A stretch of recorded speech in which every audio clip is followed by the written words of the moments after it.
Sometimes you ask God to change your circumstances, but instead He begins changing you. You pray for the door to open, yet the waiting continues. You ask Him to remove the pressure, but somehow He starts exposing what is happening inside your heart. And this can be confusing because you expected God to change your life first. You wanted the answer, the opportunity, the restoration, the breakthrough. But what if God is doing something deeper before He changes anything around you? What if the season you have been asking God to end is also a season He is using to transform your heart? Scripture gives us a powerful picture of this process. Romans 12:2 tells believers to be transformed by the renewing of their minds. Notice that transformation begins within. God does not merely want to rearrange your circumstances while leaving your heart unchanged. He cares about who you are becoming, because the condition of your heart affects how you respond when your circumstances finally change. Think about Joseph. Before he stepped into the position God had prepared for him, he experienced betrayal, slavery, false accusation, and imprisonment. His life changed dramatically, but not immediately. Yet those years were not empty. They shaped his character, his patience, his wisdom, and ultimately his ability to handle influence without becoming consumed by bitterness. You may not be living Joseph's story, but perhaps you recognize the tension. You know what you have been praying for. You know what you wish God would change. Maybe you are asking Him to change your relationship, your finances, your opportunities, your family situation, or your direction, and you keep wondering why the answer seems delayed. But there may be something God wants to develop in you before He changes what is around you. Perhaps He is teaching you to trust Him without needing to know every detail. Perhaps He is showing you that your peace cannot depend entirely on circumstances going according to plan.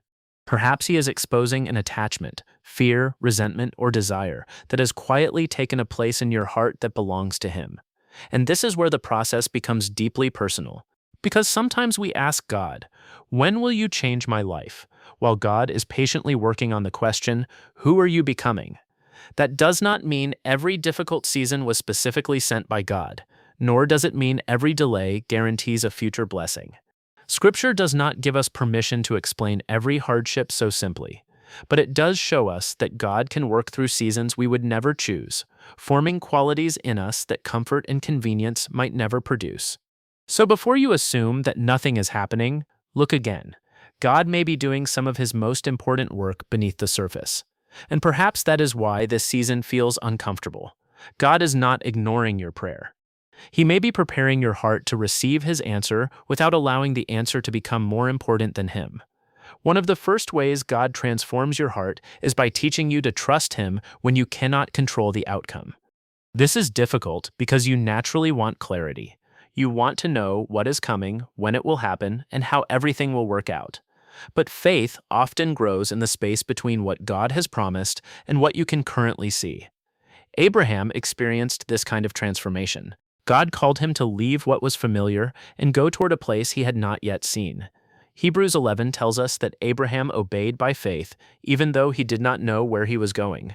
His journey was not simply about reaching a destination. God was developing a heart that could trust Him without having every detail explained.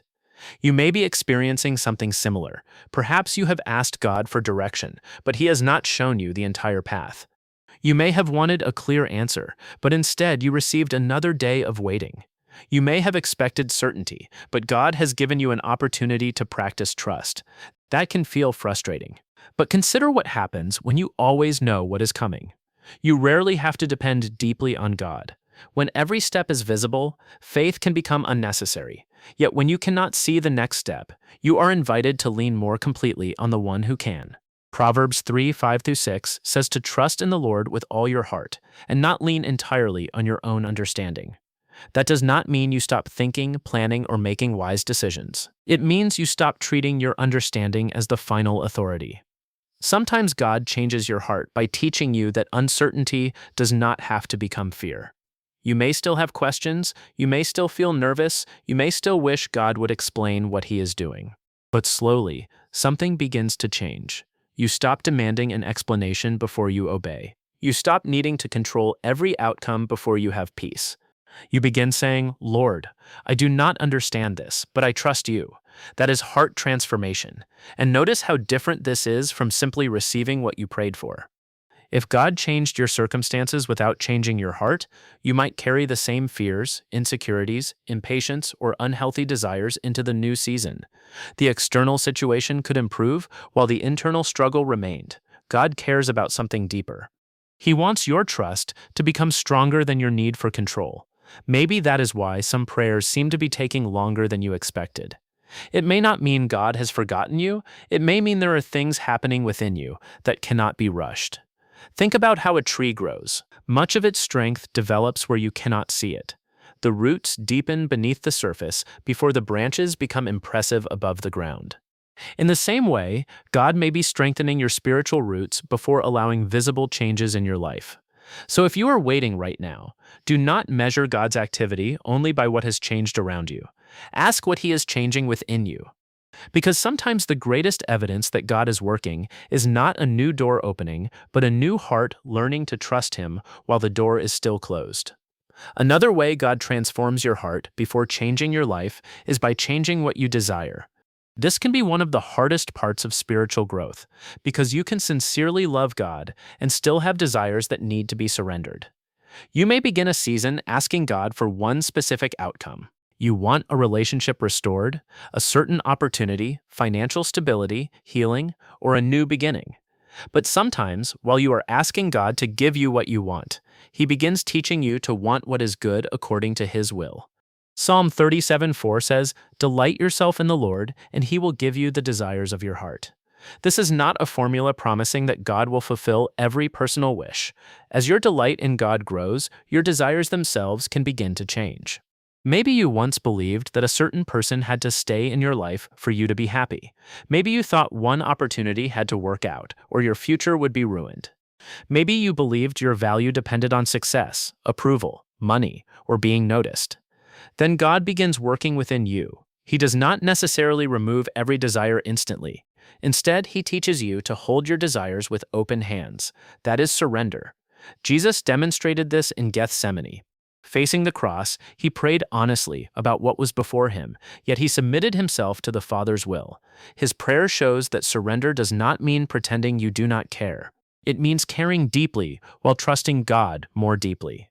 You can tell God what you want. You can cry, you can ask, you can hope, but eventually, spiritual maturity teaches you to say, "Lord, I want this, but I want you more." There is a difference between asking God to bless your plans and allowing God to reshape your plans. The first says, "Lord, please make this happen." The second says, "Lord, lead me, even if your answer looks different from what I expected." As your heart becomes more surrendered, you become less controlled by fear of losing what you thought you needed.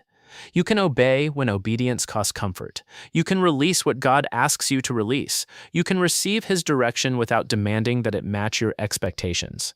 This is part of how God prepares a heart for a changed life. He may not simply be preparing the opportunity or new season, He may be preparing you to remain faithful when it arrives. Because receiving something from God is one thing, having the heart to steward it faithfully is another.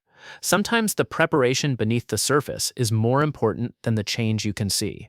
You recognize God's work may not be giving you what you requested. It may teach you to remain faithful when His answer differs from your expectations. A transformed heart can receive yes, no with trust, and wait with patience because its security is not built on circumstances, it is built on God. And perhaps the deepest way God transforms your heart before He changes your life is by teaching you that your identity must be rooted in Him, not in the outcome you are waiting for. This is where many believers struggle. You may know that God loves you, yet your emotions can still rise and fall according to what happens around you. When the door opens, you feel hopeful. When it closes, you question everything. When someone accepts you, you feel valuable. When they reject you, you wonder whether something is wrong with you. But God wants to take you somewhere deeper. He wants your identity to become stable even when your circumstances are not. Paul understood this. He experienced abundance and lack, freedom and imprisonment, encouragement and rejection. Yet in Philippians 4:11-13, he explained that he had learned to be content in different circumstances. His strength was not coming from having the life he preferred. His strength came from Christ. That is a powerful distinction. God may be teaching you that peace does not have to wait for the situation to become peaceful. You may still be waiting, the answer may still be unclear, the relationship may still be complicated, the opportunity may still be unavailable. But something inside you can begin to change. You can become less desperate for circumstances to validate you and more secure in the love of God. And when that happens, you begin to see your season differently. The waiting is no longer simply an empty space between where you are and where you want to be. It becomes a place where God can teach you patience. The disappointment is no longer proof that your story is over. It becomes an opportunity to surrender what you cannot control. The uncertainty is no longer something that automatically destroys your peace. It becomes an invitation to trust the one who sees what you cannot. This does not mean you will never feel discouraged. Faith does not make you emotionless. You can struggle and still trust God. You can have questions and still believe. You can feel weak and still be held by Him. That is why you should not judge God's work only by visible progress. Sometimes He is changing your reactions before changing your circumstances. He is changing your priorities before changing your opportunities. He is changing your desires before answering your prayers. He is strengthening your character before placing something new into your hands. And perhaps one day, when you finally look back, you will realize that the greatest change was not what God eventually gave you. It was who you became while you were waiting for it. So if you are in a season where nothing seems to be changing, do not assume that God is doing nothing. Bring your heart before Him. Ask Him to reveal what needs to be surrendered, what needs to be healed, what needs to mature, and what needs to become more deeply rooted in Him. You can pray, Lord, change my heart before you change my circumstances. Teach me to trust you, obey you, and desire you above everything else. If that is the prayer you are carrying today, write in the comments, Lord, transform my heart. Let that be your declaration of surrender and trust. And if this message encouraged you, subscribe for more biblical encouragement to help you grow closer to God. May you remember this: God is not only preparing what is ahead of you, He is preparing you for what He knows is ahead.